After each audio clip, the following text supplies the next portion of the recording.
طيب هنروح لسؤال تاني معانا. واحد بيقول واحد من قرايبي اتورط في موقف غريب، كان بينقل شنطة لحد من غير ما يعرف محتواها. ولما اتفتحت طلعت مليانة مخدرات. محظوظ قوي. دلوقتي هو متهم بالاتجار طبعا، رغم انه بيقول انه كان مجرد ناقل وما يعرفش حاجة عن محتوى الشنطة. هل القانون بيفرق بين اللي عارف وبين اللي اتضحك عليه؟ وازاي ممكن الدفاع يثبت حسن النية في الحالات دي؟ هو خليني اقول لك على حاجه. هو للاسف الامر ده يعني وقعه خطير على نفوس المتهمين، لان القانون يعاقب على الاحراء. انا ماليش علاقه، انت معاك مخدرات تعرض نفسك للعقوبه. يعني حتى هو احنا لو قاعدين الفيلم الشهير اللي هم كانوا يعني لا داعي لذكره، لو انا قاعد بجلس دلوقتي في مكان الاشخاص بيتعاطوا المواد المخدره، فانا اعرض نفسي للمسؤوليه الجنائيه في شان هذه المساله. لكن بالنسبه حتى لو مش بيتعاطى عشان ما نجيش نقول اصل هو ما كانش بيشرب، اصل هو هنحلل له.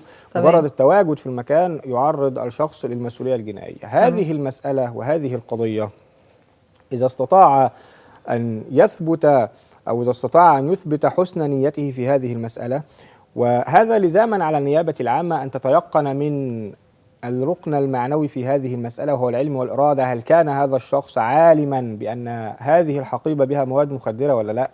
وخلينا واقعيين ان المحكمة بتتشدد في الأمر ده، لأن هو ما بتقتنعش بسهولة ان هو مش عارف ان الشنطة فيها مواد مخدرة.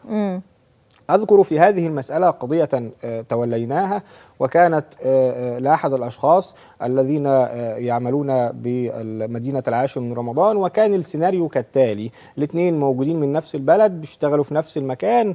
فقال له واحد قال للتاني صاحبه أنا مروح، قال له طب خدني معاك. أخوه كلمه قال له أخويا مروح، عدي عليه خده معاك في طريقك. هذه المسألة الراجل لما ركب معاه كان معاه الشنطة فيها مواد مخدرة، قبض عليهم في هذه المسألة في إحدى الأكمنة. فأصبح الاثنين متهمين بالاشتراك ومتضامنين في جريمة الاتجار بالمواد المخدرة، لأن الكمية كانت كبيرة.